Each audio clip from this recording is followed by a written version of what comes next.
ça vous dit, on parle un peu d'anarchisme. On n'en parle pas assez. Qu'on fasse un peu de, voilà, un petit peu de théorie politique. Qu'on parle un peu d'organisation. Pas forcément purement d'organisation. Là, on va être sur un truc un poil plus théorique que d'habitude. Un poil moins à base d'organisation, machin. Mais on va quand même parler de mon sujet préféré quand on parle d'anarchisme, à savoir d'anarchisme réel. On va parler d'État-nation. Et on va le faire à l'aide d'une de mes chaînes YouTube préférées, en vrai de vrai. Genre, en vrai, franchement, Maros, je sais pas c'est quoi son prénom. Mais si tu te reconnais et si tu regardes ce react, sache que je trouve que tu fais un travail d'excellente qualité qui mériterait très largement d'être plus connu. Mais tu devrais changer le nom de ta chaîne YouTube. Parce que les ethnochroniques, c'est un peu red flag. Alors que tu es une immense gauchiste et que tout le monde le voit. C'est quand même pas mal. Euh, Mais bref, ça pour dire, on va regarder cette vidéo qui s'appelle La démocratie est-elle une invention de l'Occident? Et vous allez voir que c'est pas mal plus compliqué que ça, qu'on va essayer de casser quelques mythes. On va faire une analyse matérialiste et historique de qu'est-ce que la démocratie, tout le monde. Ça vous dit? Allez. Nous venons de vivre une période d'élections municipales et donc nous sommes, en tout cas pour une certaine partie d'entre nous, allés voter pour élire nos maires. Nous sommes allés voter parce que nous vivons dans une démocratie et que donc nous avons le droit de choisir notre dirigeant, notre représentant, parce que la démocratie c'est le peuple qui gère sa vie politique lui-même par définition. Démocratie c'est démos, le peuple, et kratos, le pouvoir, en grec, parce que ça vient de notre chère antiquité grecque. Et c'est un système dont nous sommes très fiers. Personne n'est anti-démocratie, à moins d'être un dictateur. C'est le système proclamé comme le plus juste et égalitaire qui soit, et donc forcément le système politique actuel des pays les plus avancés de notre planète. Remarquez que d'ailleurs que personne non plus n'est pour le racisme. Mais bon, ça n'a pas disparu. En théorie. Toi, team Demos ou team Kratos? Bah, je sais pas, j'ai pas joué au jeu où c'est Demos le personnage principal, mais c'était pas mal, ouais, les God of War. Tout ce que je viens de dire vous semble peut-être évident. Tellement évident en fait qu'on ne l'interroge presque jamais. Typiquement, ce système si juste et égalitaire serait né dans la Grèce antique, pour autant la cité d'Athènes de l'Antiquité Vous la sentez cette douce odeur de roman national qui traîne en fond? c'était loin d'être un exemple d'égalitarisme. Donc par exemple, est-ce qu'il y a vraiment un rapport entre les deux? Est-ce que ce qu'on appelle démocratie aujourd'hui est réellement démocratique? Et si Alors, bon, normalement, si vous suivez cette chaîne, vous savez qu'on a une take là-dessus. le projet de la démocratie, c'est d'être un système dans lequel les citoyens sont libres, égaux et participent tous aux décisions qui les concernent, alors pourquoi de nombreuses sociétés d'Amazonie ou Premières Nations nord-américaines qui fonctionnent justement de manière parfaitement égalitaire et collective ne sont jamais décrites ou considérées comme des démocraties? Pourquoi la Eh oui, alors, on commence dans le sec, hein, en mode, bon, on va se calmer peut-être sur le fait que ça vient de Grèce. démocratie est-elle vue comme la preuve de la supériorité morale occidentale? Vous Surtout que, bon, paye ta démocratie quand on était à Athènes à l'époque, elle va en parler. Hein. l'aurez compris, plus on creuse le sujet, plus ça coince. Alors dans cette nouvelle vidéo, on va essayer de décaler un peu notre regard pour tenter d'y voir plus clair. Spoiler alerte, va falloir être prêt à remettre un tas de choses en question, alors surtout... Le roman national a les pages collées tellement certains se goûtent dedans. Très bon message dans le chat. Restez là. C'est une oligarchie bourgeoise? Alors non, c'était une oligarchie aristocratique et esclavagiste. Ça n'existait pas vraiment les bourgeois à l'époque.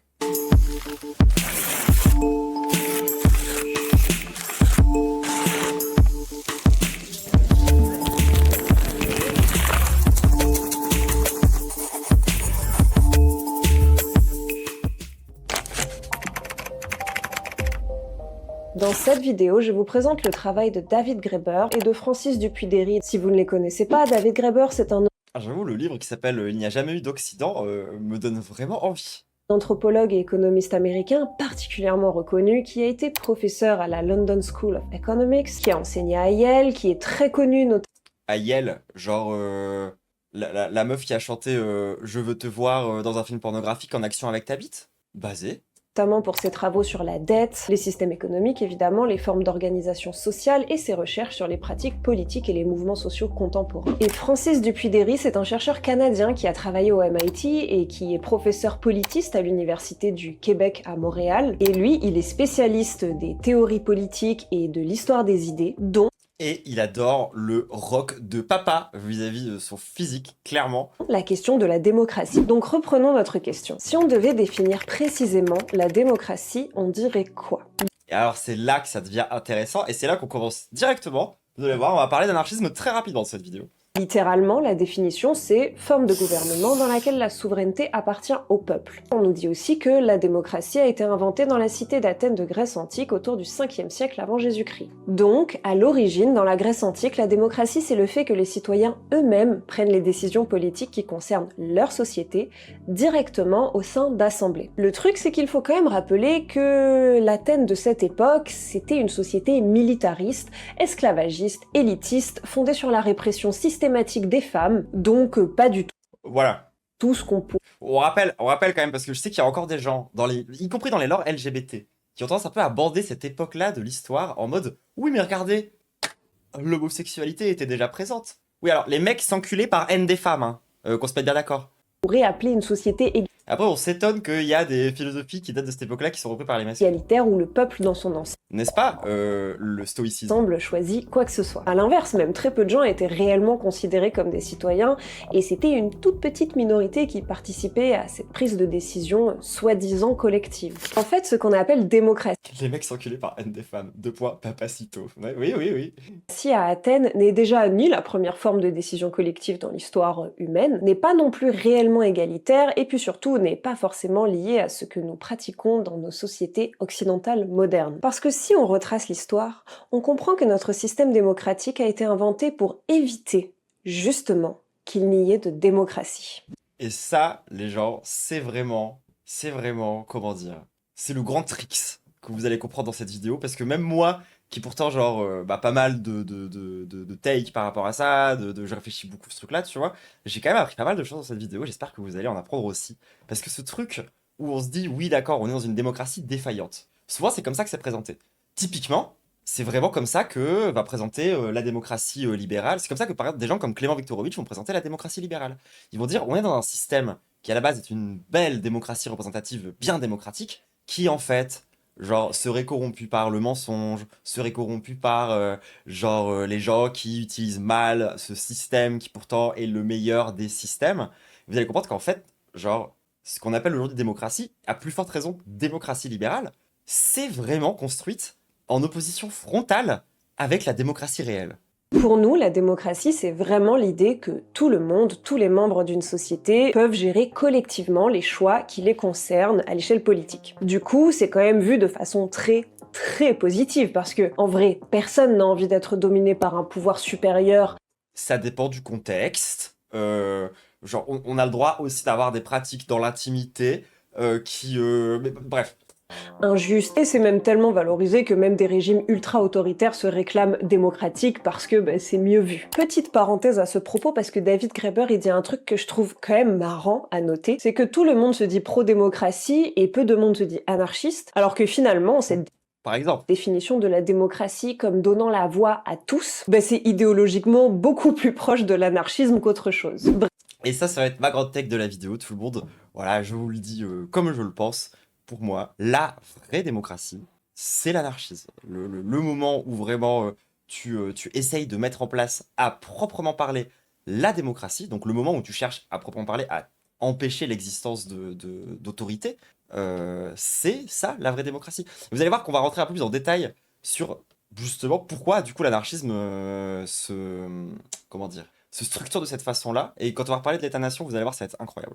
Bref, la démocratie c'est très bien, tout le monde est très fier d'être démocrate, mais figurez-vous que ça n'a pas toujours été le cas. Et je ne vous parle pas d'un temps particulièrement lointain. En fait, après l'Antiquité et pendant la majorité de son histoire, le mot démocratie signifie désordre politique, émeute, chaos.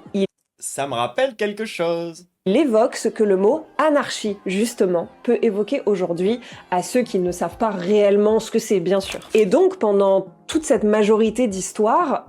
Je trouve ça tellement précis que pendant ultra longtemps, avant qu'on invente la démocratie libérale, avant qu'on invente la démocratie des bourgeois, quoi, concrètement, littéralement, c'était les mêmes valeurs que l'anarchisme qui étaient associées à la démocratie. Démos plus Kratos, on comprend ça comme le peuple plus la force, mais du coup la force dans le sens la violence. Donc la démocratie incarne aux yeux de tous un système dangereux, instable et surtout violent, quoi, à tel point que les pères fondateurs des États-Unis, par exemple, étaient ouvertement antidémocrates, comme Et ça en dit tellement long sur ce pays de fascistes mentaux. toutes les élites politiques, intellectuelles, etc. d'Occident. Lorsque les Et en même temps, c'était des esclavagistes, hein. Évidemment que c'était pas pour la démocratie. monarchies européennes sont renversées, ce n'est pas dans l'idée pour donner directement le pouvoir au peuple. Le projet, à ce moment-là, c'était surtout de limiter le pouvoir, de l'encadrer, de le soumettre à des lois, mais ça n'était certainement pas dans le but que tout le monde gouverne directement. Au contraire, la démocratie s'est toujours vue à ce moment-là comme le chaos ultime, et donc ce qui va se mettre en place, c'est un système représentatif. C'est-à-dire que des personnes vont représenter le peuple, et prendre des décisions à leur place. Et en réalité, ce système n'a pas vraiment changé. On élit des gens Au passage, c'est aussi un peu comme ça que pense Lordon, mais bref. pour qu'ils choisissent à notre place. Et pourtant, aujourd'hui, on appelle ça très fièrement une démocratie, alors qu'au moment où c'est mis en place, eh ben c'est justement pour éviter d'être en démocratie. Alors, qu'est-ce qui s'est passé? Eh ben, au début du 19e siècle, dans les années 1800, les sociétés européennes, donc qu'elles soient sur le sol européen ou les colonies, sont profondément transformées par la révolution industrielle. Les usines se construisent autour des villes, les gens vont travailler dans les usines, du coup les villes grossissent très vite, les ouvriers, les gens se regroupent dans les centres urbains, les conditions de vie de ces travailleurs sont souvent extrêmement difficiles, et ça, c'est très différent d'avant, où la Oui, moi aussi j'ai entendu profondément trans, j'ai eu un glitch de cerveau. majorité de la population vivait à la campagne, avec en réalité une organisation très locale, très entre-soi. Là, on trouve des groupes immenses d'ouvriers exploités qui se retrouvent en contact permanent, tous ensemble, et de ce fait, ils discutent, et peu à peu, ils développent une conscience politique, et ils s'organisent. Conscience de classe. Ils veulent décider eux-mêmes pour leur vie, comme on l'a toujours fait Basé. à l'échelle locale, quoi. Et c'est dans ce contexte que le mot démocratie D'ailleurs, au passage, cette vidéo-là, elle est très bien, parce que ça va être une bonne introduction à une autre vidéo que j'ai très envie de regarder avec vous, qui est, ma foi, giga longue, donc on la fera peut-être pour un stream vraiment spécial. C'est sur comment a émergé la classe ouvrière et la destruction des communs, et vous allez comprendre que ça se relie parfaitement avec cette histoire. va totalement changer de perception. Il va devenir le symbole d'une revendication, celle selon laquelle si les décisions concernent tout le monde, alors tout le monde devrait pouvoir y participer. Du coup, les élites politiques ne peuvent plus vraiment rejeter la démocratie sans apparaître comme opposées au peuple. Donc petit à petit, elles se mettent à utiliser le terme démocratie pour gagner les votes populaires, mais sans vraiment changer le système pour autant. Donc en ayant un système finalement On a fait exactement la même chose avec le racisme au passage. toujours représentatif, simplement rebaptisé en démocratie pour gagner en légitimité et séduire les masses. Mais ce n'est pas un système de participation directe, c'est juste l'élection de représentants. Le pouvoir ne change pas réellement de camp. Et on a arrêté de voir l'Athènes de l'Antiquité comme un cauchemar violent. Tout à coup, Athènes est devenue un idéal. C'est devenu un modèle. Parce que... Et en fait, c'est tellement parfait. Genre, quand tu réfléchis 5 minutes, le fait que le mot vienne d'un système qui n'était pas démocratique. Genre, ça permet... Ça permet vraiment de justifier, du coup, le truc, genre, bah si, bien sûr que si, on fait une démocratie, regardez comme à Athènes, dans le système, de militaristes esclavagistes. Donc c'est la démocratie, non? Oula. Aujourd'hui, le pouvoir est toujours exercé par une minorité de professionnels de la politique. On est toujours dans un modèle représentatif où les citoyens élisent des représentants et en réalité ne participent quasiment Les élites, camarades! jamais aux décisions. Au mieux, petit Les hydroliennes! à petit, on est juste passé d'un système très élitiste à un suffrage donc globalement universel. Et encore, rappelons qu'avant 1944, en Les décideurs! Ça te va, les décideurs! Pardon, j'arrête. France, les femmes ne votaient même pas. Bref, donc si on voulait être vraiment précis, nous dirions que nous vivons dans une république dans laquelle nous avons des pratiques démocratiques. Et plus on creuse, J'aime bien cette façon de dire le truc. plus tout ça, ça s'éloigne finalement de cet idéal de société égalitaire où le peuple On va pas non plus commencer à dire qu'on vit en dictature, on vit dans un système avec des pratiques démocratiques, mais qui n'est pas une démocratie. aurait le pouvoir qui aurait été inventé dans l'histoire antique de l'Occident. Alors que la démocratie, c'est quand même une des grandes valeurs caractéristiques de ce fameux Occident. Pour autant, des sociétés égalitaires où chaque individu sans exception participait aux décisions collectives, eh bien ça a bel et bien existé dans notre histoire. Et même que Donc, de l'anarchisme réel. c'était pas si rare que ça. Et c'est là que nos auteurs sources posent une question qui pète le crâne. Et si le concept de démocratie n'était Oui, moi aussi je suis d'accord sur le fait qu'on vive dans une dictature de la bourgeoisie. c'est la dictature d'une classe. Mais en fait, lorsque les gens, ils entendent parler de dictature, ce qu'ils entendent, c'est la dictature d'une seule personne. Tout simplement pas une histoire occidentale. Déjà, c'est quoi la civilisation occidentale? Parce qu'on en parle tout le temps, donc faudrait bien qu'on se mette d'accord sur les termes. Instinctivement, on peut se dire que c'est géographique, donc l'Europe de l'Ouest et puis toutes les colonies. Du coup, ça fait aussi l'Amérique du Nord, et puis peut-être l'Australie, et puis la Nouvelle-Zélande, etc. Et du coup, factuellement, c'est plus vraiment géographique l'Occident. Ouais, genre, bon, comment dire, d'un point de vue géographique, voire même géométrique, ça marche plus trop, quoi. C'est plutôt une manière de vivre, une culture, un ensemble de valeurs. Et parmi ces valeurs, on a l'égalité, l'individualisme, la science, etc., etc. Et comme on vient de dire aussi, la démocratie. D'ailleurs, des concepts qui seraient tous nés dans l'Antiquité. Sauf que voilà, Les soi-disant valeurs de la modernité, au passage. tout ça en fait c'est très récent, et même si on a pu piocher dans un répertoire antique, eh bien en vrai, C'est vrai que l'argument en Occident, on a la démocratie, donc on mieux que les autres, etc. Non mais regarde, c'est exact, enfin, c'est l'argument israélien, tout simplement. Là, on est en train de décortiquer comment est-ce qu'on a fait de la question démocratique, qui à la base est une question universelle, qui concerne quasiment l'ensemble des peuples de la Terre, on en a fait une question identitaire occidentale, pour pas dire identitaire blanche, pour justement s'opposer aux ex-colonies, à ce genre de trucs, tu vois. Alors que c'est nous qui sommes allés imposer des systèmes absurdes qui sont d'un niveau hiérarchique et de violence genre monstrueux. Oui, vous avez raison dans le chat, hein, en vrai, il n'y a pas de dictature d'une seule personne, hein, il y a toujours systématiquement un ensemble, un système qui sous-tend ce truc-là, je suis d'accord. pendant 2000 ans, il n'y a pas du tout eu de continuité entre l'Antiquité À part peut-être dans certaines entreprises. et l'Occident. Parce qu'on rappelle, hein, pour moi, genre, faut pas arrêter de parler politique quand on est au sein de l'organisation concrète, au sein d'une entreprise, hein, c'est tout à fait politique. Et on peut tout à fait être, en fait, il y a même pas mal d'entreprises qui sont littéralement des petites monarchies à l'échelle de la boîte, quoi. Genre, il y a même littéralement un système d'héritage où les leaders se passent le lead de père en fils. C'est vraiment un système qui est absolument pas démocratique, l'entreprise. Et d'ailleurs, les patrons, y compris les patrons genre de la tech, ne s'y trompent absolument pas.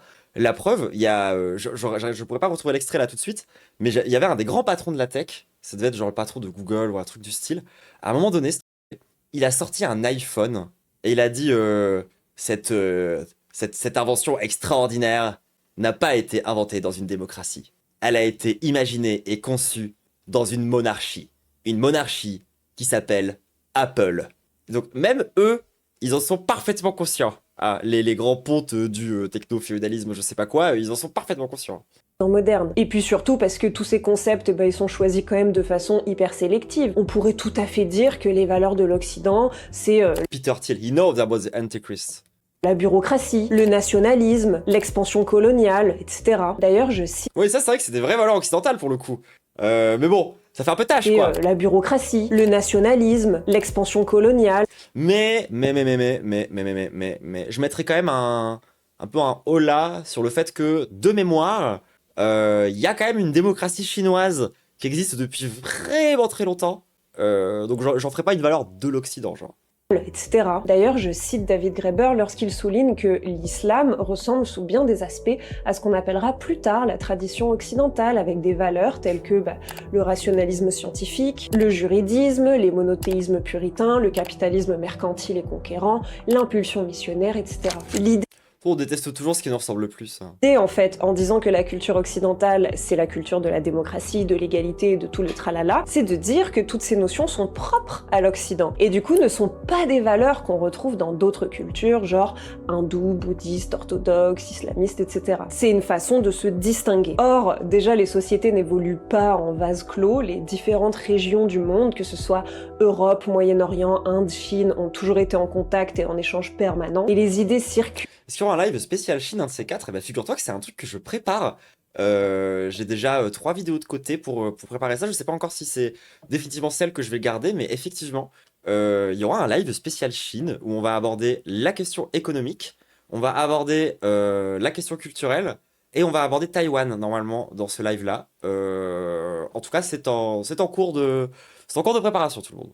se transforme et se mélange. Dans Et désolé pour tous les bordeurs de Chine, il va falloir qu'on dise les termes. tous les cas, une démocratie et une culture, même purement occidentale, qui aurait évolué toute seule dans son coin, ça n'existe pas, ça n'est pas possible. Et ça, c'est parce qu'en fait, on mélange deux choses, à savoir l'histoire du mot démocratie d'une part, et l'histoire des pratiques démocratiques de l'autre. Ce qui est né dans l'Antiquité grecque et qui s'est développé au cours des siècles derniers, eh bien c'est le concept de démocratie, mais pas forcément la pratique. En vérité, les pratiques démocratiques réelles, à savoir la prise de décision égalitaire, eh ben ça existe partout. Et Je veux dire un truc qui fait un peu mal au cul, mais c'est un peu vrai aussi pour la révolution.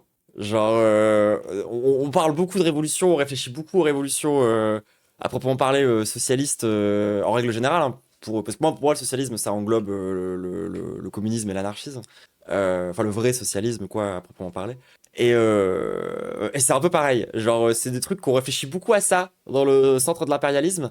Mais la vérité, les endroits où il se passe vraiment des révolutions, où il y a des pratiques réellement, de façon très concrète, révolutionnaires, c'est souvent en périphérie de ça. Typiquement, bah, la révolution russe. Hein. La Russie, avant d'être un pays qui a une puissance industrielle, etc. et tout, c'était un pays de la périphérie impérialiste, c'était un pays qui était qu'on aurait pu qualifier de sous-développé. La Chine, c'est pareil. Vietnam, c'est pareil. Enfin, en règle générale, les endroits où on a eu des pratiques révolutionnaires concrètes, c'est pas forcément dans les endroits où on a le plus réfléchi et théorisé ces histoires. c'est l'apanage d'aucune civilisation, culture ou tradition spécifique. Par contre, la majorité des communautés rurales d'Afrique, d'Amazonie et plus globalement d'Amérique précoloniale étaient ou même sont en parfaite capacité de gérer leurs affaires dans le cadre d'un processus ouvert et égalitaire. Pour autant, personne ne les considère comme des démocraties au même titre que des États-nations, alors que ces sociétés ressemblent bien plus à ce que le concept théorique de démocratie prétend être. Et toutes ces sociétés Mais c'est nous qui leur avons apporté la démocratie, apparemment. sont, On est vraiment trop fort pour apporter des trucs aux gens qu'ils ont déjà. étaient même bien plus égalitaires que les nôtres et surtout que l'Athènes du 5e siècle avant Jésus-Christ. Le concept, c'était pas forcément de voter, mais de trouver un consensus. Mais c'est comme... et d'ailleurs, ça c'est pareil, c'était elle qui me l'avait appris ça, tu vois. Sur, par exemple, la vision qu'on a, nous, parfois, de l'Occident, qui viendrait apporter des valeurs, qui viendrait apporter des concepts, qui viendrait apporter des choses extraordinaires. Est-ce que vous connaissez... Vous connaissez probablement... Attendez, parce que... Donc, est-ce que vous connaissez Pocahontas? Donc, évidemment, vous connaissez Pocahontas. Est-ce que vous connaissez la vraie histoire de Pocahontas? Probablement que vous pensez connaître la véritable histoire de Pocahontas. À savoir, bon, il y a l'histoire de Disney qui est vachement enjolivée, et puis il y a l'histoire que nous on se raconte quand on est un peu formé, déconstruit, autour du fait que bah c'était complètement un kidnapping, que c'était ultra bresson, que c'est un mec qui a genre kidnappé une gamine pour pouvoir se marier avec elle. C'est vraiment très très sombre. Ça c'est aussi ça c'est le point de vue que nous on a gauchiste, etc. Machin. Et ça c'est un truc qu'on avait appris dans une vidéo d'Ethnochronique il y a vraiment longtemps justement.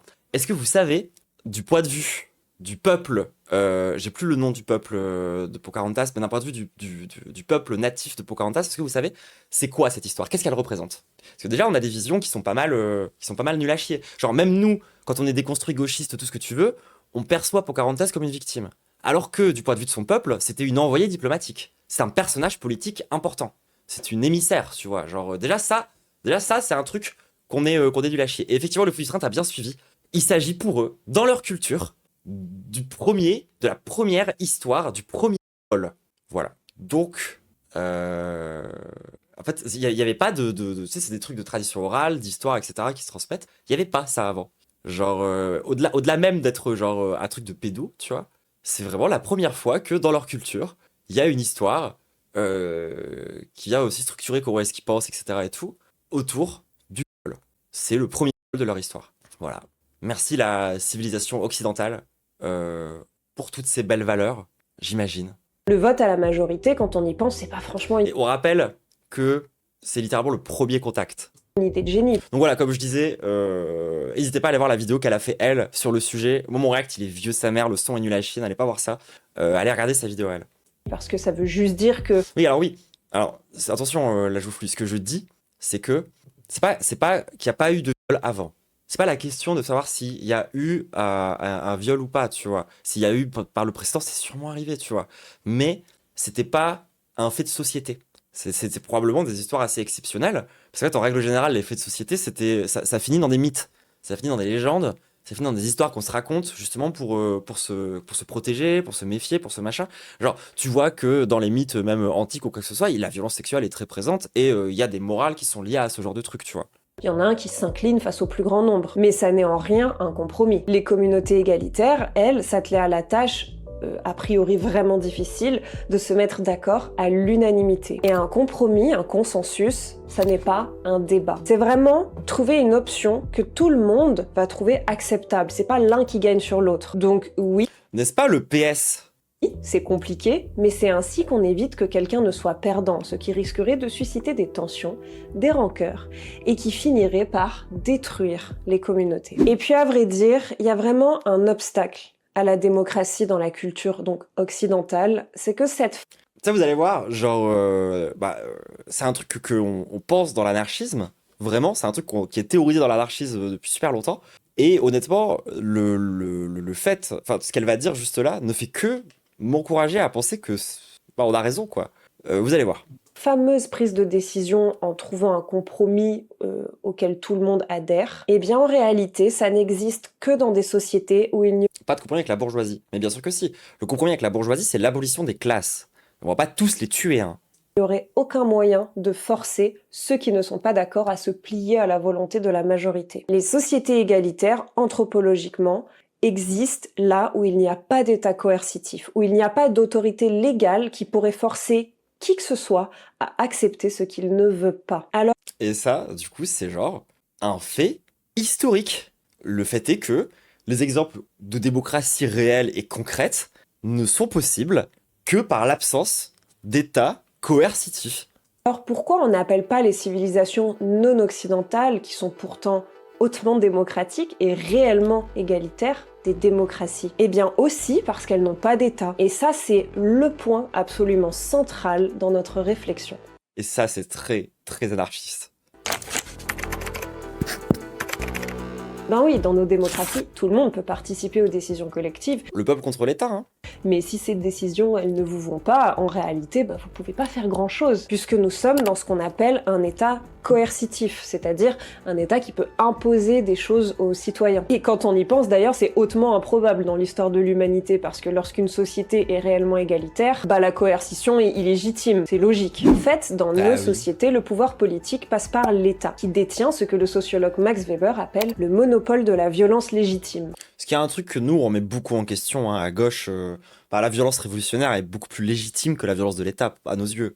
Concrètement, ça veut dire que seul l'État peut imposer des décisions par la contrainte, y compris par la force, tout en étant considéré comme légitime. Si un individu use de violence, c'est illégal, mais si l'État le fait, par exemple via la police, alors ce sera généralement reconnu comme acceptable, au moins aux yeux de la loi. Autrement dit, même dans une démocratie, les décisions ne reposent pas uniquement sur l'accord collectif, puisqu'il existe toujours, en dernier recours, une possibilité d'imposition de la part de l'État. Or, dans les sociétés sans État, ce type de pouvoir n'existe pas. Personne ne peut imposer sa volonté aux autres de manière légitime. Du coup, notre idéal démocratique repose sur une contradiction, puisqu'il cherche à combiner des pratiques égalitaires avec un système fondé, lui, sur la contrainte et donc sur la domination, donc l'inverse de l'égalité, quoi. Ça n'a juste pas de sens. Fait très intéressant que Graeber met en avant sur ce... Et moi, je trouve ça vraiment assez passionnant, quoi, cette idée que... c'est littéralement la fameuse violence légitime de l'État qui empêche la possibilité d'une démocratie, et c'est le truc constitutif de l'État-nation, quoi. Les fameuses démocraties occidentales se sont quand même très souvent engagées dans des politiques de soutien aux élites réactionnaires. Un exemple assez parlant, c'est celui de la Grande-Bretagne au XIXe siècle. Donc elle commence par attaquer des grandes puissances comme l'Empire chinois ou l'Empire ottoman pour leur imposer des accords commerciaux très avantageux. Puis, lorsque des révoltes éclatent contre ces mêmes régimes, elle change complètement de position et se met à les soutenir pour maintenir l'ordre. Elle combat d'abord Voilà. ses pouvoirs, puis elle les protège. Et ce qui est intéressant... l'ordre bourgeois ou l'ordre aristocratique contre le peuple, quoi. C'est que certains de ces mouvements rebelles portaient justement des idées qu'on associe aujourd'hui à des valeurs occidentales et démocratiques comme davantage d'égalité ou de transformation sociale, mais malgré ça, ce sont les régimes autoritaires en place qui sont soutenus. Autrement dit, les formes d'organisation les plus égalitaires, pas toujours en adéquation avec le concept d'État, ont Genre, franchement, je pense que l'Occident, avec des guillemets, sans vouloir trop casser les couilles, on a peut-être créé un peu trop de dictature pour revendiquer la démocratie comme une valeur constitutive de notre civilisation. Ah, si je puis me permettre, quand même. Parce que bon, la démocratie, c'est bien entre blancs, hein. Mais si jamais on a besoin de vendre, par exemple, je sais pas moi, de la drogue à des Chinois, bon, c'est le bon moment pour leur faire la guerre et imposer des trucs, tu vois. Ou bah, par exemple, si jamais on a, je sais pas moi, au pif, je sais pas, un État en Amérique du Sud qui décide de pas vraiment suivre les intérêts américains, ce genre de choses. globalement Et merci Bad de Culture pour ton 12e mois d'abonnement. Putain, ça fait 1 an. J'ai l'impression que ça fait plus d'1 an qu'on se connaît, moi. ont toujours été marginalisés. Mais le plot twist capital de notre histoire à comprendre, c'est que l'Occident s'est construit en absorbant une grande diversité de cultures. Ce qui a forcément produit des mélanges, des échanges, des formes de vie alternatives, des communautés expérimentales. Et ça, c'est marrant parce que la dernière fois que j'avais donné un exemple par rapport à ça, bah, je vais le ressortir tout bêtement. C'est justement ce truc autour de la fameuse tradition culinaire. Vous savez, on casse quand même beaucoup les couilles autour des questions identitaires par rapport à la bouffe. Comme quoi, du coup, voilà, ce serait un truc qui serait très très constitutif de notre identité européenne, chrétienne, gauloise. Tu vois, genre la bonne bouffe, c'est un truc de Gaulois. Ah, voilà, c'est genre on est des bons Gaulois. Oui, d'accord. Mais bon, tu manges des patates, tu manges des tomates. Je veux dire, ça reste quand même des trucs qu'à la base ne poussaient qu'en Amérique, hein. Le café, le thé, tu sais, le thé en Angleterre, c'est vraiment la culture anglaise. Oui, c'est une culture très coloniale, hein, la culture du thé, pour le coup. Désolé, mais les feuilles de thé, ça poussait pas exactement, genre, autour des menhirs, si je puis me permettre. Genre, la plupart des plats dits traditionnels auxquels on fait référence comme des bons gros gaulois, c'est ça, ils datent à peu près du 19e, voire même ils sont encore plus récents que ça pour certains. Donc ouais, il va peut-être falloir un peu se calmer sur l'idée que ce serait notre culture que à nous, qui nous appartient que à nous, je sais pas quoi, tu vois.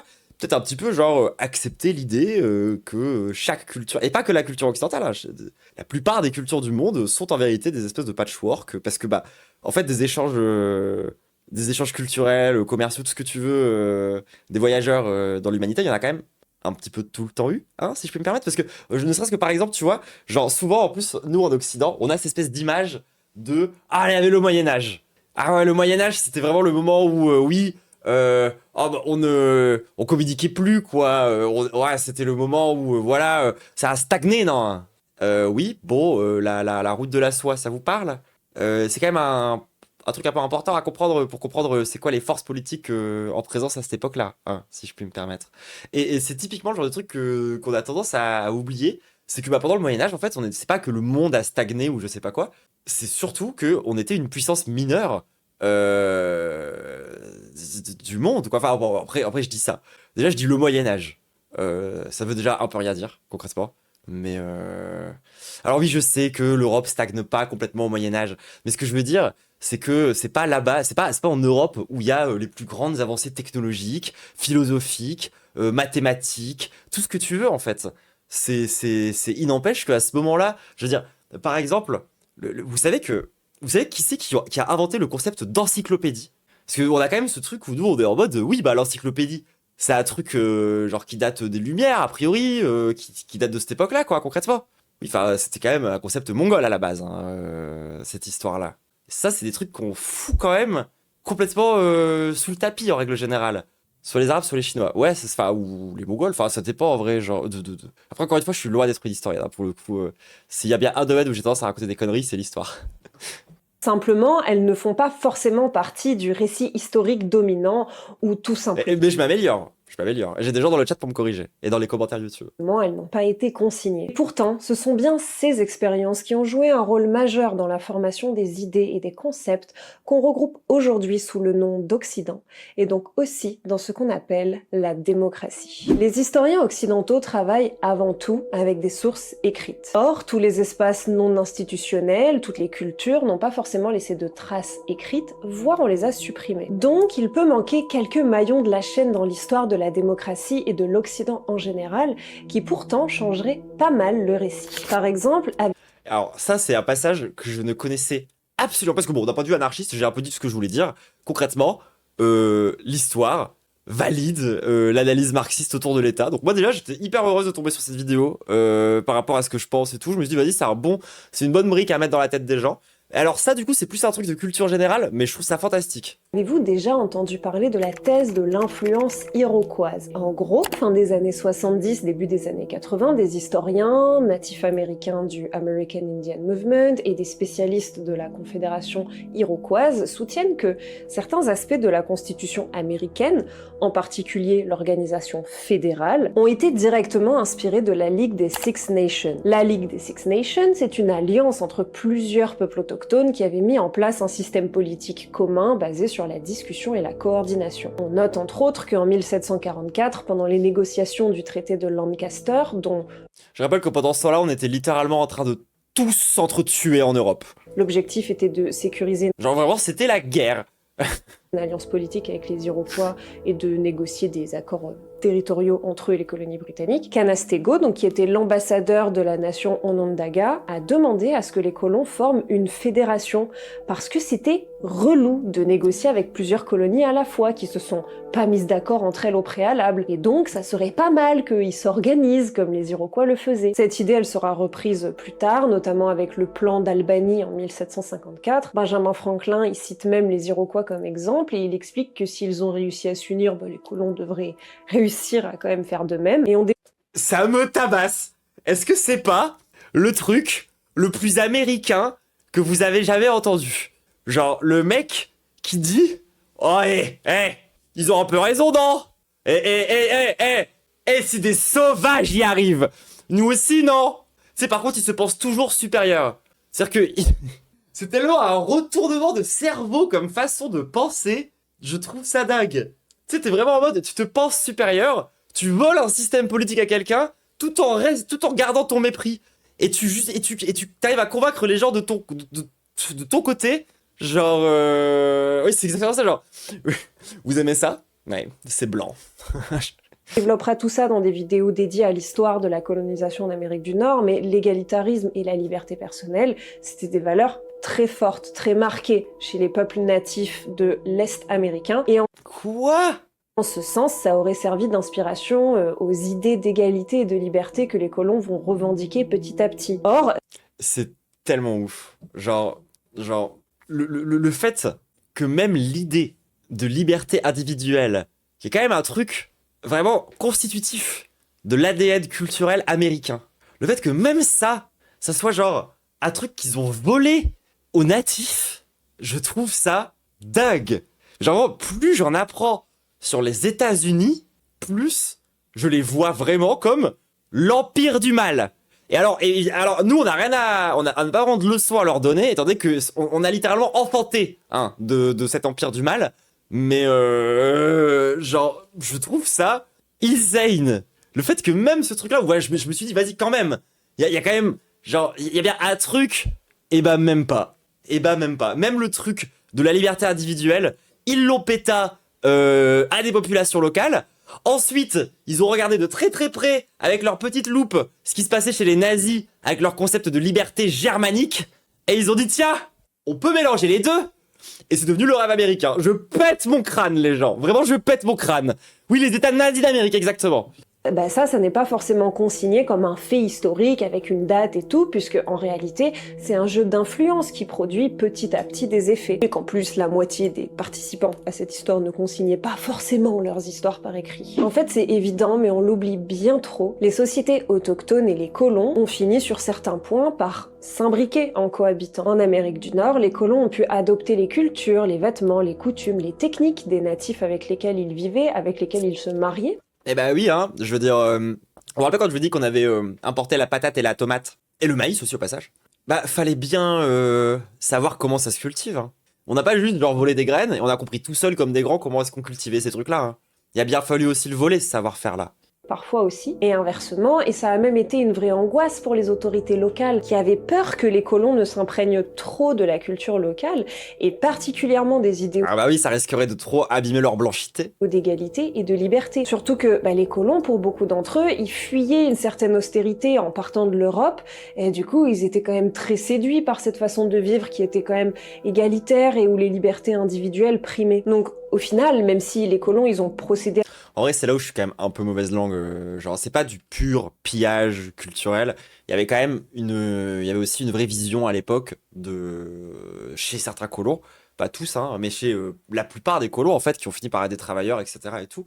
Une vraie tentative de chercher à s'émanciper, au maximum, tu vois, aussi des anciens systèmes, etc. Et je pense que c'est, en vrai de vrai, c'est aussi un truc il y a aussi une forme de logique du fait que ça leur ait parlé sur le coup, tu vois. Bon, après, ils étaient, voilà, c'était des colons blancs, donc ils ont fait de la merde génocidaire, comme ils savent le faire. Mais voilà, je comprends aussi pourquoi est-ce que, ce qui, sur le fond du fond, a fait que les États-Unis se sont appropriés ces notions de liberté, qu'ils ont dévoyées hein, complètement, tu vois. Mais je comprends quand même d'où ça vient. À la quasi-extermination des peuples locaux, on remet pas ça en question. En 200 ans de cohabitation, les frontières culturelles et politiques ont pu un petit peu se brouiller et chacun a pu adopter un certain nombre de coutumes, d'habitudes, de façons de vivre de l'autre, c'est évident. Et ça aussi, ça a eu une influence sur la volonté des Occidentaux de s'émanciper, même de l'autre côté de l'océan, puisqu'au final, les colons, c'était des Français et des Anglais, et ça a participé à la mise en place de ces systèmes représentatifs inspirés de la République romaine, mais aussi du coup des natifs américains, et que un peu plus tard, sous la pression populaire, on nomma démocratie et dont on fit remonter les origines à Athènes. Le problème, c'est que dans le roman national américain, les natifs n'existent pas vraiment. Ou du moins, ils sont plus ou moins considérés comme des genres d'animaux, je crois. Mais bon, enfin, c'est le roman national américain. Après, écoutez, hein, c'est évidemment, c'est la nation blanche par définition, hein, bien évidemment, envoyée par Dieu lui-même, hein, c'est tout le concept de la volonté manifeste qui était présente, très très présente à l'époque dans la tête des colons quand même. C'est littéralement comme ça que c'est réfléchi aux États-Unis dans leur façon de se penser. Hein. On fait ça parce que c'est aussi super important que le récit historique il soit cohérent et qu'on puisse trouver un fil conducteur, parce que c'est comme ça qu'on construit des traditions et qu'on fait du lien. Mais la vérité, c'est que oui, il y a Athènes, il y a les natifs américains, et il y a encore des tas d'autres influences. C'est comme, pareil, moi, alors, hors sujet, complètement hors sujet, moi je m'en bats les couilles. Moi, il y a un truc que j'ai découvert à un moment donné que je ne savais pas. Vous savez qu'il y avait eu des contacts entre la culture grecque, gréco-romaine et le bouddhisme. Genre, il existe des statues de Bouddha faites à la manière des statues genre grecques. Ça existe. C'est un vrai dièse qui a eu lieu genre dans l'histoire. Je sais plus c'est quoi exactement le nom de ces trucs-là, mais et en vrai et des contacts comme ça, tu vois, genre qui se paraissent hyper surprenants.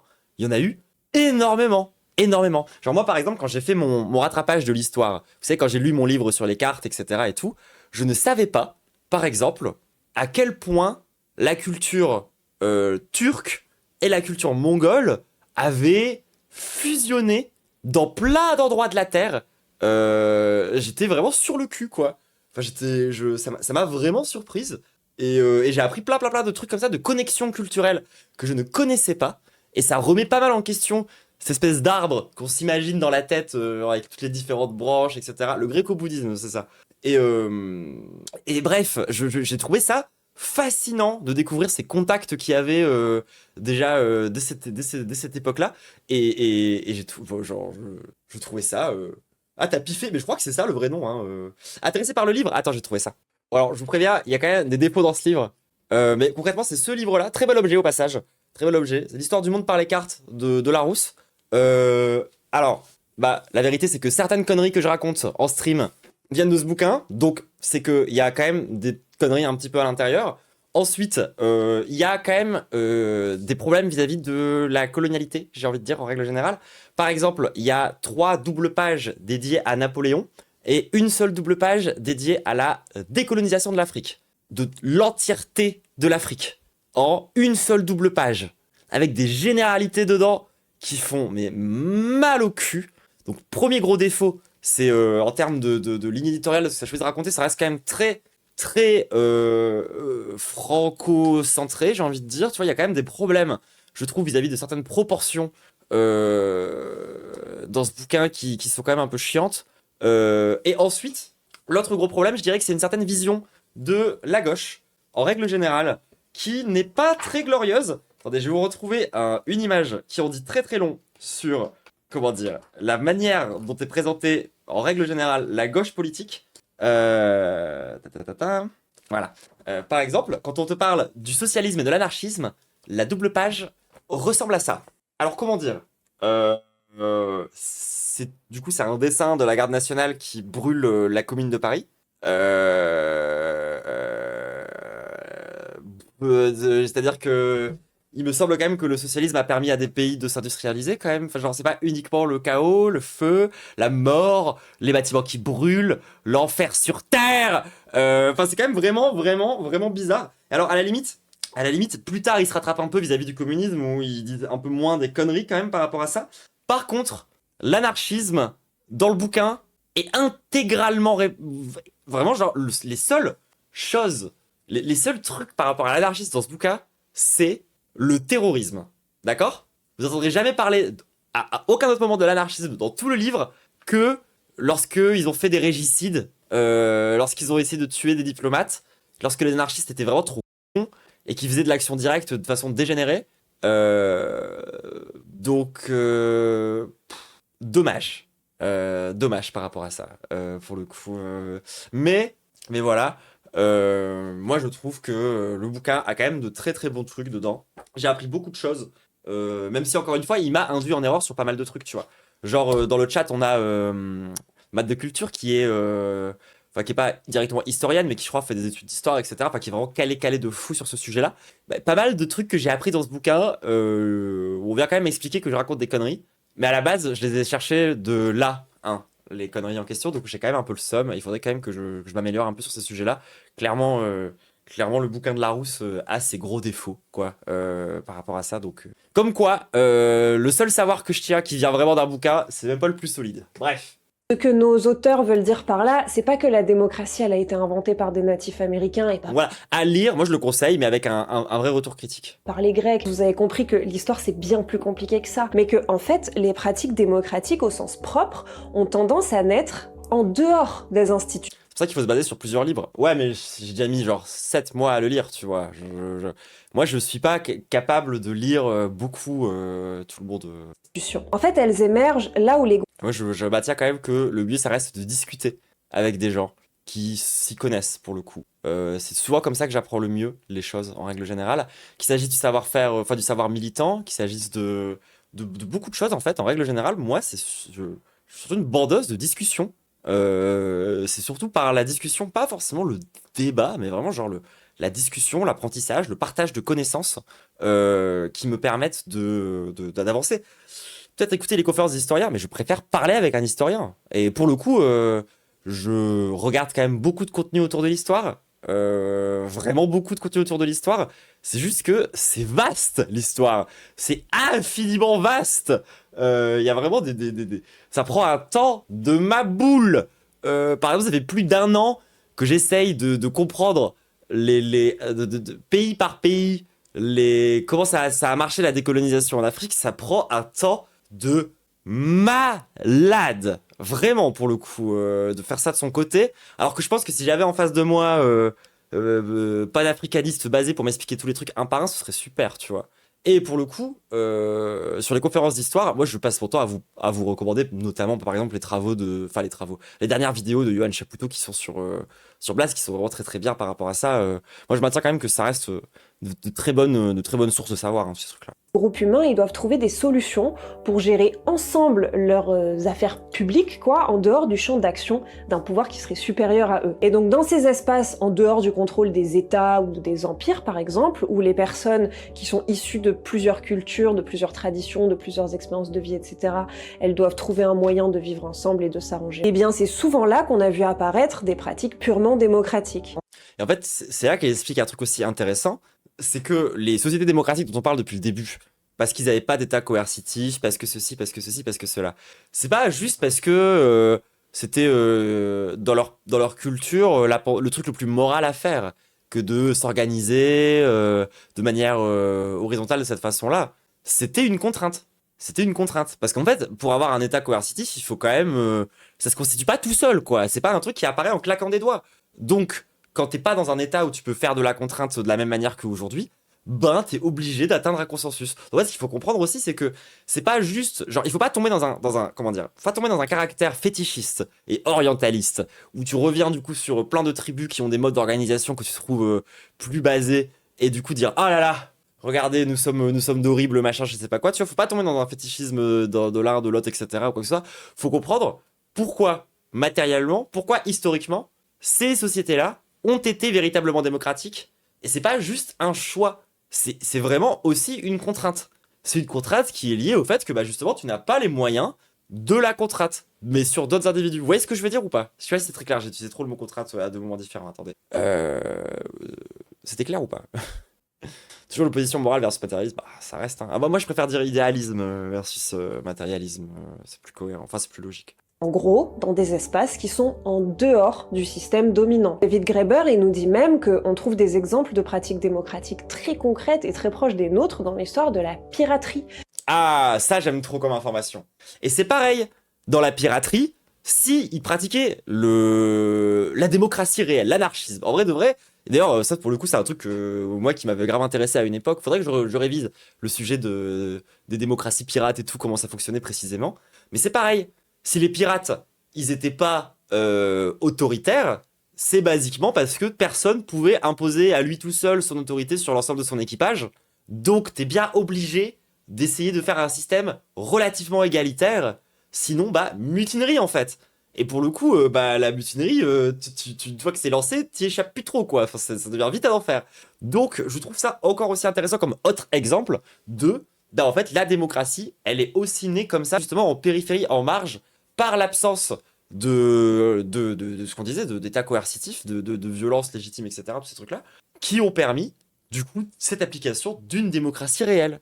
Qui a développé de Pour pas dire de l'anarchisme. nombreuses méthodes de prise de décision égalitaire avec des modes de gouvernance basés sur des discussions publiques et ouvertes. Bref, tout ça pour dire que retracer l'histoire de nos États modernes, bah, c'est pas si simple que ça. Entre les passages non pris en compte, les inventions de traditions, les continuités bricolées, que l'histoire de la démocratie, bah, on pourrait... Le racisme, la vérité, elle le dit pas comme ça parce qu'elle est polie, mais un des trucs qui fait qu'on a du mal à bien comprendre nos propres sociétés, c'est le racisme. C'est cette idée que du coup on est une civilisation blanche, chrétienne, tout ce que vous voulez, qui fait qu'on s'empêche aussi de voir les influences extérieures, qui fait qu'on s'empêche de voir la réelle complexité et surtout la réelle richesse qui se cache derrière notre culture soi-disant occidentale. C'est pas racisme en fait qu'on est con comme ça, genre. tout autant la trouver dans la Chine antique, la Mésopotamie, la civilisation européenne, que dans la Rome antique ou chez les natifs. Oui, et c'est vrai qu'on s'empêche aussi de voir l'influence négative qu'on a eue. Effectivement, ça va dans les deux sens. C'est un biais qui est pas si...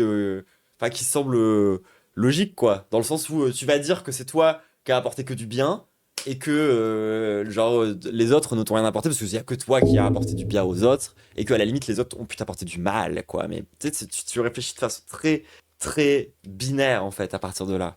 que l'histoire des civilisations sans écriture ne peut pas être analysée de la même manière que celle avec alors qu'elles s'entrecroisent, et les historiens classiques qui s'évertuent à chercher les origines de la démocratie dans les textes, les proclamations d'État et toutes les institutions mises en place, qui donc ont forcément mis fin aux formes locales d'autogouvernement en institutionnalisant les choses, et ben en fait ces historiens ils sont probablement en train de chercher là où ils ne risquent pas de trouver. Mais ce J'aime beaucoup cette phrase. qu'on peut dire, c'est que là où on a vu des applications concrètes Et tu sais, ils sont littéralement en train de chercher dans le truc qui détruit le concept. de ce qu'on appelle démocratie, eh bien c'était plutôt dans des espaces de liminalité. On a développé là ce concept, c'est-à-dire des moments ou des situations entre deux, en fait en marge de l'ordre habituel, donc des zones de révolte, des communautés, etc. Ouais, genre, par exemple, vraiment complètement au hasard, hein. Une communauté de marginaux qui se retrouvent dans un espace de liminalité vis-à-vis de l'État et du monde économique, qui du coup ont besoin de réfléchir à d'autres modes de gouvernance, de par cette marginalité. Et vous voyez où je veux en venir ou pas? Ah, je parle des trans! Qui permet aux humains d'expérimenter d'autres façons de s'organiser, et souvent elles sont bien plus égalitaires et collectives. Et finalement, ça n'a plus grand-chose à voir avec les grandes traditions érigées en piliers des grandes civilisations démocratiques. La démocratie au sens propre, finalement, c'est ce qui apparaît quand les gens doivent s'organiser sans pouvoir imposer. Or, Ça, c'est vraiment intéressant. depuis 2 siècles, nous tentons de proclamer une démocratie dans un État coercitif. Sauf que par nature, l'État tel que nous le concevons, par définition, dans une conception stricte de la démocratie, ne peut pas être démocratique, étant Je pense que c'est une grosse anard mentale.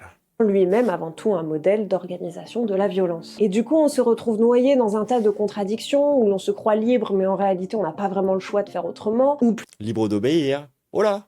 plus concrètement, par exemple, aux États-Unis, on va glorifier l'attachement à la démocratie, alors qu'en même temps, on va sacraliser le rôle de la police, etc., etc. Regardez, elle oppose littéralement police et démocratie.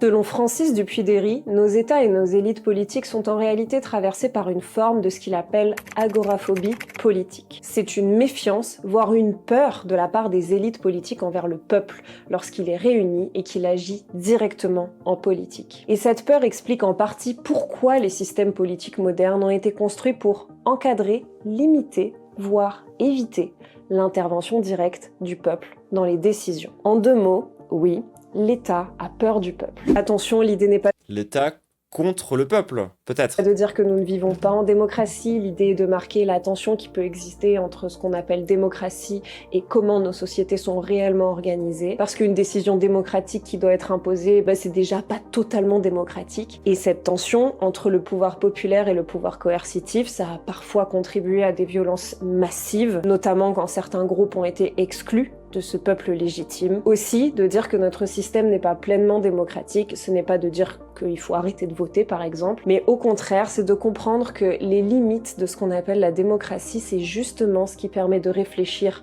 à comment mieux s'en emparer. Historiquement, les droits démocratiques qu'on a aujourd'hui existent justement parce que des gens ont critiqué les systèmes en place. Alors, peut-être que la démocratie tout simplement n'est pas un modèle occidental historique à défendre dont on a hérité, mais en réalité une pratique humaine à réinventer. Basé de fou malade, cette fin. Vraiment, vraiment, vraiment, vraiment, merci à elle. Hein. En plein mois de juillet. J'aurais pas dit mieux en termes de conclusion, tout le monde. Genre, arrêtez de voir la démocratie comme une valeur abstraite, idéaliste, qui n'existerait, voilà, dans une espèce de monde des idées et qui serait morale par définition, et le voir comme ce que c'est réellement, à savoir une pratique qui la plupart du temps émerge en fait aussi de certaines formes de contraintes, notamment l'absence d'état coercitif. Moi en tout cas, je trouve que c'est très très basé. Je suis assez heureuse de me rendre compte que la pensée matérialiste, libertaire, se vérifie par l'expérience réelle, se vérifie par se vérifie par l'histoire, se vérifie par ce genre de choses. Ça me rassure aussi dans la théorie que je défends, ce genre de choses. Écoutez, je suis plutôt contente, plutôt satisfaite, très honnêtement. Genre, je vous dis, quand je tombais là-dessus, j'étais en mode « Oh, trop stylé !» Trop stylé. Donc, je voulais vous le partager, je voulais vous en parler. La vidéo faisait faisait quelque chose comme 20 minutes, ça fait Élites, 1 heure qu'on politiques. discute. Ah là là, ça faisait 25 minutes, ça fait une grosse heure qu'on discute, donc on va s'arrêter là. Je pense que j'ai dit à peu près tout ce que j'avais envie et besoin de dire par rapport à ça. Et donc du coup, moi, je vais vous dire au revoir YouTube. Gros bisous les acides YouTubiques. N'hésite surtout pas à lâcher un like, un abonnement, un commentaire. Et la même chose sur la chaîne Ethnochronique. Booster la vidéo si t'en as les moyens. Enfin, si tu as les moyens. Tout le monde peut booster les vidéos, c'est un système gratuit. N'hésite pas à donner de l'oseille, par contre, ça c'est pour les gens qui ont les moyens. Dans le Tipeee qu'il y a en description, ça m'aiderait beaucoup. Voilà. Sinon, que rajouter de plus? Bah merci à elle hein, pour la vidéo, franchement c'est très très cool, très cool. Je pense que c'est typiquement le genre de personne que j'aimerais bien inviter à l'occasion sur la chaîne pour discuter un petit peu de ce genre de choses, lui demander pourquoi est-ce que le nom de sa chaîne YouTube est aussi cringe, ces trucs là tu vois, ce genre de truc. Donc en tout cas voilà, encore une fois merci à elle, je trouve ça toujours très intéressant. Moi j'aime beaucoup l'histoire hein, même si encore une fois je suis vraiment une amatrice absolue. J'essaye de devenir meilleur par rapport à ça, toujours d'écouter, voilà, comme Vald. Donc voilà, please, les ethnochroniques collab. En attendant, du coup, je disais, on va se quitter. Le soutien, le Tipeee, c'est bon, j'ai dit ce que j'avais à dire. Gros bisous. Faudrait que je fasse une conclusion en préenregistré, j'en ai marre. Gros bisous YouTube. À la prochaine. Kiss la troublerie. Watch me fly, I'll be pulling in